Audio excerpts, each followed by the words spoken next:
Flamengo e Atlético Paranaense fizeram a final da Libertadores de 2022. Apesar de ter sido um jogo com poucas oportunidades, poucas emoções, se demonstrou um duelo tático bem interessante, com variações propostas por seus treinadores. É isso que eu quero trazer nesse vídeo e de que forma o Flamengo conseguiu superar o seu adversário nessa partida. Bom, vamos começar pelas escalações do time então.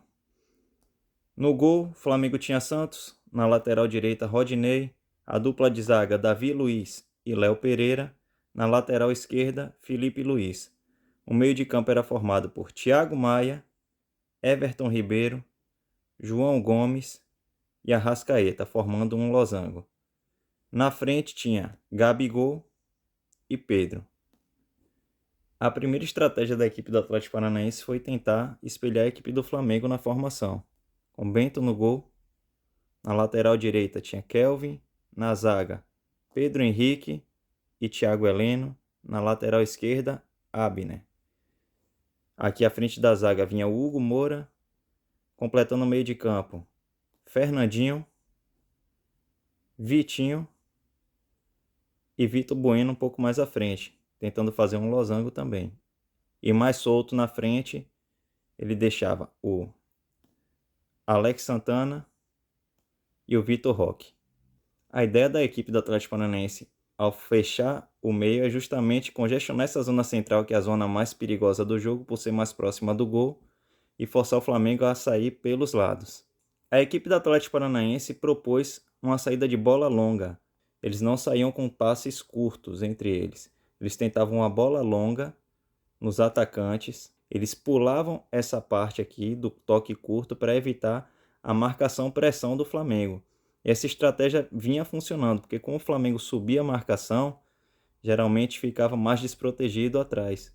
Eles davam a bola longa e subiam com bastante jogadores para pegar essa segunda bola e tentar finalizar em gol. A principal estratégia do Atlético Paranaense para bloquear o ataque do Flamengo foi fazer perseguições individuais. Cada jogador do Atlético era responsável por perseguir um jogador do Flamengo para onde quer que ele fosse no campo. O Atlético sempre deixava um zagueiro na sobra, caso algum desses confrontos aqui fosse vencidos pelo jogador do Flamengo. Esse atleta aqui ganhou essa disputa, então ele sempre já encostava, vinha na sobra, para fazer um 2 contra 1 e dificultar a vida do jogador do Flamengo.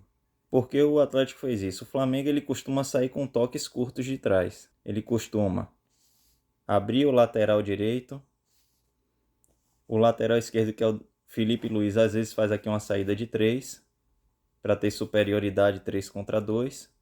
Às vezes ele abre na esquerda e quem desce é o volante, o Thiago Maia. Desce para fazer essa saída. Com essa marcação individual do Atlético, sempre os jogadores do Flamengo estavam marcados. Então, ainda que esse jogador do Flamengo estivesse livre com a bola, a única opção dele seria dar o passe em um jogador já marcado, porque mesmo que ele corresse aqui para receber, o do Atlético vinha atrás. A opção dele seria dar o passe em um jogador marcado ou tentar um lançamento direto. O que o Atlético queria era justamente isso, essa bola longa, para que os zagueiros do Atlético disputassem por cima e ganhassem essa bola, retomasse a posse da bola no jogo. Como foi que o Flamengo começou a quebrar essa dinâmica aqui do Atlético?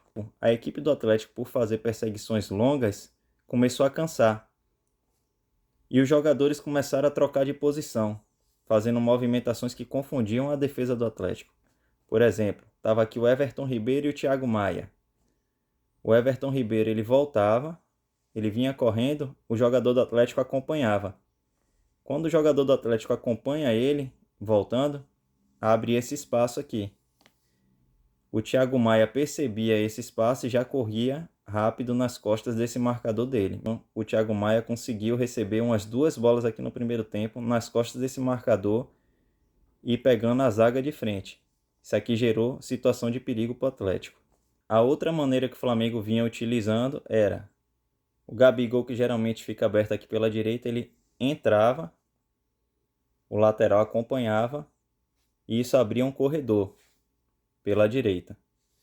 Rodinei, que é um jogador de explosão, de velocidade, ele explorava esse corredor aberto, deixando o marcador dele para trás também. Chegou a receber alguns lançamentos aqui nas costas do marcador, aproveitando esse espaço que era criado pela movimentação. Pelo lado esquerdo, Felipe Luiz não é um jogador que dava profundidade, ele não vem aqui na linha de fundo. Ele geralmente faz a construção aqui por dentro, pelo meio de campo. Ele se torna mais um jogador no meio de campo, quando o Flamengo está atacando. Com a contusão de Felipe Luiz, entrou Ayrton Lucas. Ayrton Lucas já é um jogador que tem característica de ir à linha de fundo, assim como o Rodinei do outro lado. Com isso, o Flamengo ganhou amplitude dos dois lados. Ganhou essa possibilidade de atacar tanto pela esquerda como pela direita, fazendo a mesma coisa que Rodinei estava fazendo lá. Aqui o Arrascaeta entrava e abria o corredor para o Ayrton correr e aproveitar a utilização desse espaço que era gerado aqui. E foi justamente uma escapada dessa de Ayrton Lucas que mudou a situação do jogo.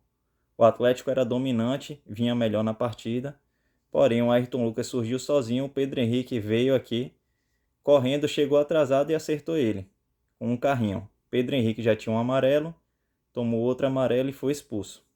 Com um jogador expulso, o Atlético teve que mudar a sua estratégia de fazer marcação individual, que é o que estava fazendo toda a diferença no jogo. Com isso, o Flamengo continuou tendo um jogador de sobra, e o Atlético não, teve que encaixar todas as marcações. Para que isso não acontecesse e sempre eles tivessem um de sobra, eles tiveram que baixar um volante. Fernandinho voltou para compor a zaga.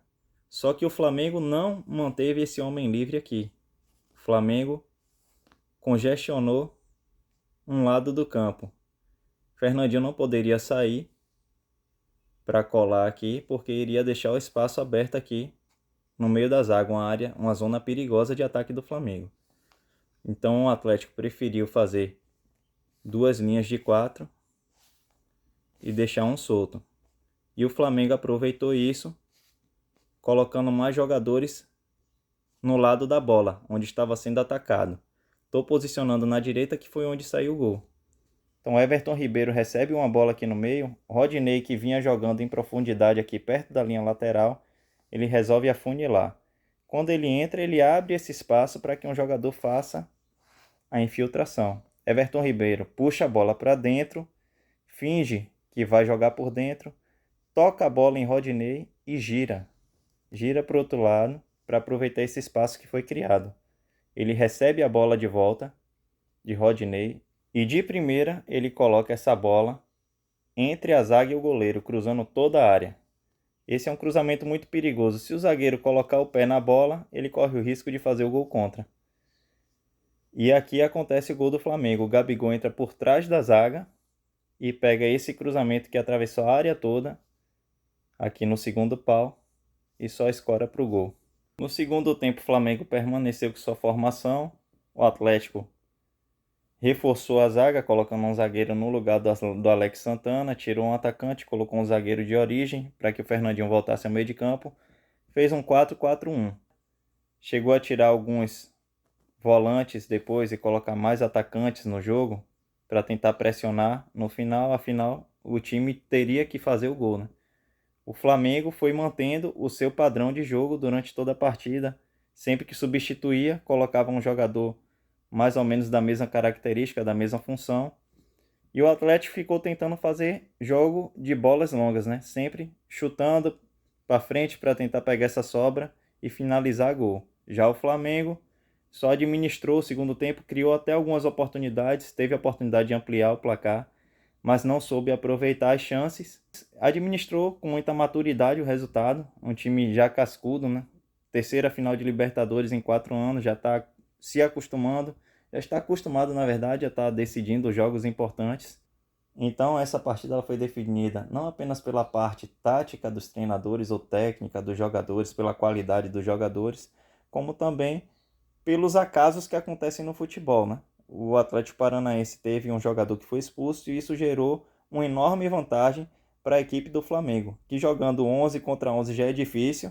Imagine você jogando com um a menos contra a equipe do Flamengo, que tem tanto jogador de qualidade. Foi dessa forma que eu enxergo que o Flamengo construiu a vitória, tendo superioridade numérica em campo e sabendo criar espaços e aproveitá-los. E parabéns aos dois times por essa final disputada e ao Flamengo pelo título conquistado.